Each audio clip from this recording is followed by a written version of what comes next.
Uber did it, so did Netflix, and Airbnb too. They all started with a wonky product and then used it to build an insane business. And there's a ton you can learn from how they did it, from going from nothing to cash money business, people paying you for what you've got. We're going to talk about all that right now. My name is Jon Davids. I'm the author of Marketing Superpowers. Grab your copy, grab your free chapter at marketingsuperpowersbook.com. If you like the podcast, smash that subscribe button wherever you're listening. And by the way, I am looking for guests for the podcast, specifically if you're an entrepreneur who wants help growing your business, or if you are an established, successful, multi-millionaire entrepreneur and you want to mash it up, talk business with me, get in touch, drop an email to hello@jondavids.com, and I will see you in the inbox. Now, let's get to the show. So we're going to talk about the Uber, Netflix, and Airbnb tactics, how they started,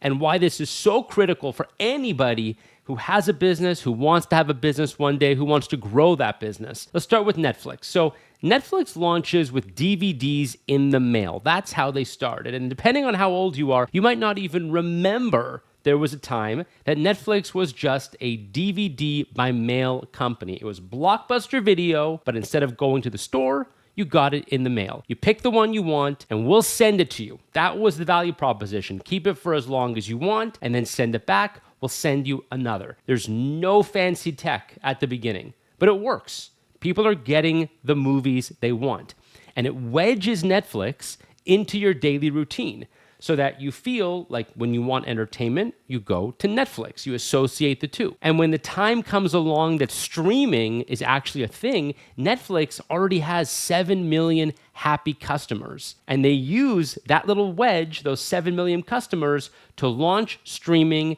And today, they have 238 million customers. Uber got started with just a couple black cars all around San Francisco. They had 3 or 4 or 5, and it was this really swanky, fancy, overpriced service. If you were totally price insensitive and you wanted to hit a button on your iPhone and watch a black car pull up, pick you up, you could go ahead and do it. I heard back in the day, like the average ride, it didn't matter where you go. You go 3 blocks, you're paying 70, 80 bucks. So it was great for high rollers, but nobody else. And Uber quickly spotted a mega trend. They spotted the Uber X trend, what became Uber X, because Lyft started doing rides with people for normal prices, like taxi comparable prices. And by the time Uber saw that, they already had a built-in customer base. So they were able to break and rebuild the taxi industry. And y'all know what happens next. They pretty much did it, and now they own the space. Airbnb, they started with an air mattress, literally an air mattress on the floor. The founders of the company rented it out on their apartment floor,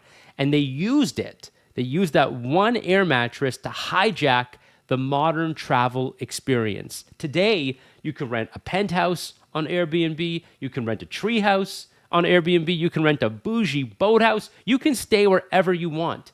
But none of that ever would have happened if it had not been for a dinky air mattress. So Netflix starts with DVDs in the mail. Now they are the dominant streamer. Uber starts with a couple black cars in San Francisco. Now they are the taxi industry. Airbnb starts with an air mattress, and now they dominate the hotel industry. Version 1 of your product isn't supposed to be pretty. It's just supposed to work, prove demand, improve delivery, and dominate the market.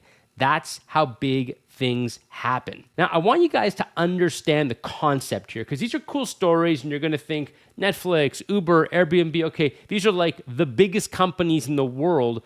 What is the underlying lesson that applies to any entrepreneur, any business owner, anybody working in a company who's responsible for product development, innovation, breakthroughs, transformation? Well, here's what you have to understand. Version 1 of any product is supposed to serve the purpose that the customer is trying to solve. What are we trying to solve? And what is today's earliest version and the minimum viable version of that solution that can work? It's not what version of the final product can I create today on day 1. On day 1, you're not going to have anything that resembles version 200 of your product.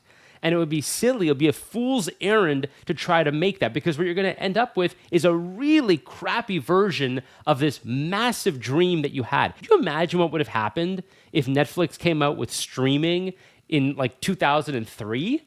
First of all, we didn't have the devices. The iPhone wasn't invented yet. The iPad wasn't invented yet. That you didn't have the kind of bandwidth that you do today. You didn't have 5G. You didn't have the technology. They also didn't have the library. They didn't have the rights. So had they said, oh, we think streaming is the future, we're going to do it today, it would have crashed and burned. And the DVD business, which actually did work, would never have been. They would never have been able to get to that 7 million members, which was so important right at the beginning. I want you to think about this for a second. I saw a great visual. I can't remember where I saw it, but this visual said it all so simply. Let's say you were building a car, and let's say the car didn't exist today. You, in your mind, have a vision for the automobile, okay? You're Henry Ford. You can see it. What is version 1 of an automobile going to look like from the perspective of the customer? If any of you right now are listening and thinking, okay, well, version 1 might be like wheels and a board, and then I'll try to get the thing to move, so I'll put some seats in there, and then like it'll be a really crappy, clunky, mashed together, duct tape, whatever, and it's going to be whatever version of a car it is. How many people are going to actually use that car and drive it and find utility in it? It's going to be a pain in the ass, that car. It's not going to work. It's not going to get me from point A to point B with ease. The earliest version of a car should actually look a lot like a skateboard. And then version 2 might look like a scooter. And version 3 might look like a bicycle. And version 4 might look like a motorcycle. And version 5 might look something kind of like a car. So you see, the version 1 of a car is not a bad, dinky, stupid car. It's a skateboard. And then through each iteration, with each wonky move you make, you get to the end result, which is a car. If you start with a bad version of your final product, you are never going to get to the final version of your product. You're never going to get to version 2 of your product or version 3 of your product. This is why I also love the concept of the minimum viable concept. I don't even talk about minimum viable product. I talk about minimum viable concept. What is the least amount you can do to deliver the desired result to your customer? Start with a customer in mind. What is it they want? And what is the least amount we can do today to give that to them? So I'll give you an example that we all hear about, we all see all the time, and that's SaaS software. So if you want to develop a piece of software to do something, a lot of people have this vision in mind. I was an entrepreneur once who said, I'm going to develop a piece of software that connects influencers with buyers in the market, and they're going to be able to find social media influencers to make content for them. And we're going to have pricing, and we're going to have communication and contracting and project management. We built out all this software. And had I stopped and asked from the very beginning, what is the desired result that my client wants? Well, I'll tell you what happened here, guys. 2 years in, 3 years in, after we started to spend a ton of money building this software, burning through cash, burning through people, burning through developers, stress, sleepless nights for me, what we realized was that clients did want to work with social media influencers. Clients definitely do want great social media content, but they don't want to sit there and do it on a computer by themselves. They just wanted an agency with tremendous expertise and a white glove approach to do it for them. And so I've told this story before, but my breakthrough moment after building, slaving away on this software, working with developers to try to get this thing to work, I had a buyer, a prospective buyer, sitting in a meeting who finally said to me, Jon, this is really cool software, but instead of paying you a $2,000 a month licensing fee to use it, can I just cut you a check for $30,000 and you'll do it for me? And that was my aha moment. Now, I had already burned through hundreds of thousands of dollars and so much time. But if I had started with, what does the client want? Like, what is the desired result? Let me not try to create some fancy, expensive, slick version of this. Let me just do what they want. And that's why so often the final version of a software that actually works probably started with like an agency service or just a done-for-you service. So many people go in trying to get to the final product when they need to start with what does the customer want, and the product will shift and change. My customer never wanted software to do the job. They wanted a really good agency. Once I realized that, that's why Influicity now is a world-class agency, because I spent all those years figuring out what they wanted the hard way through software, through analytics, through all this kind of stuff. And it was like, oh, geez, you guys don't want any of this. You want the solution, but you don't want this product that I'm building for you. And that's what people need to understand. There's so much focus on the idea, the Shark Tankification of this world of entrepreneurship, of this world of business, where it's like, what's your idea? Oh, that's a great idea. I'll invest in your idea. Listen, I know the sharks. You guys saw Kevin O'Leary on the show, Manjeet Minhas from Dragon's Den.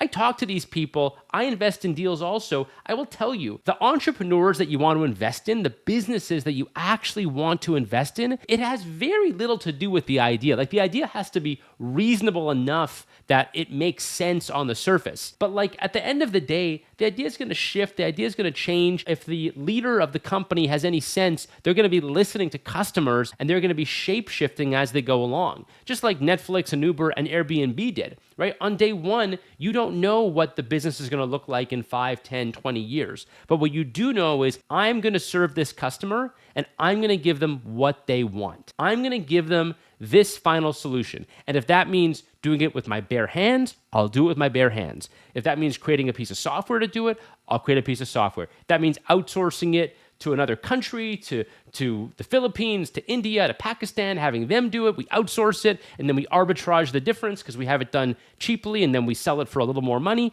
Like, you can figure out the business model later, the delivery mechanism, but you've got to start with what the customer actually wants. You've got to do that. And here's the other way to think about it. Look at really big companies. Look at the Walmarts of the world. Look at the IBMs of the world. Look at the Blockbusters. Now, by the way, these are companies, especially IBM and Blockbuster. Blockbuster isn't around anymore. IBM is around, but it's a shadow of what it used to be. And Walmart, of course, is still a very big company, but there's no question Amazon is kind of eating their lunch. The future is online. The present is online. People don't want to go into stores like they did in 1972. Why do big companies get disrupted so fast and so often? Like, why do the biggest companies every 5, 10, 15 years, there are these giants that just get disrupted? And right now it's happening to Google. I mean, ChatGPT is eating Google's lunch. I'm not saying it's the end of Google. I hope not. I mean, I love Google. I still use Google, but let me tell you, I use ChatGPT way more. And so think about Google for a second. The mechanism that we wanted for the longest time was search. I open the internet, I use Google as my front door, I search for what I want. And now you have ChatGPT and OpenAI and a lot of other AI firms where it's not I search for what I want, it's I just ask.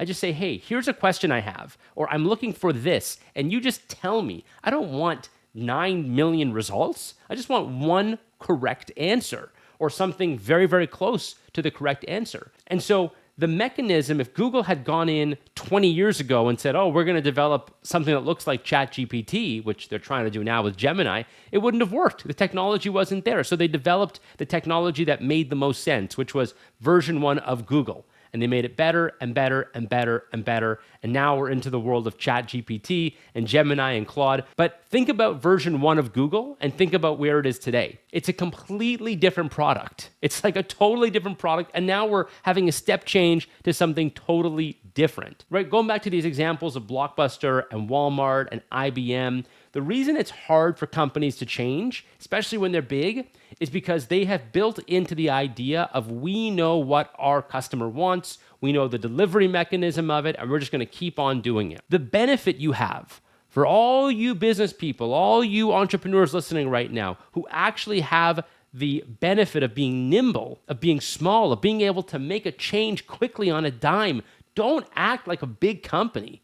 Don't think like a big company. Don't think that you have the answers, that version 1 of my product needs to be perfect because this is what I'm going to sell and this is what I'm going to do. No, you're going to change. You're probably going to change 5, 10, 15 times. You're going to pivot. Your numbers are going to change. Your forecasts are going to change. The cash flow that you thought you were going to have goes out the window. The business plan that you spent 17 hours on goes into the trash can, becomes confetti in your shredder. That's the reality of it.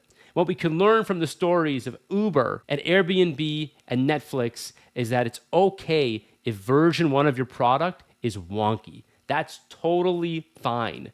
Use it, learn, make sure that you have the demand, improve the delivery, and then you dominate the market. I want to you guys think. Let me know. Leave a comment on YouTube. Make sure to leave a rating, review on Apple, Spotify, and get me at hello@jondavids.com if you're an entrepreneur who wants to be on the show. I will talk to you guys next time.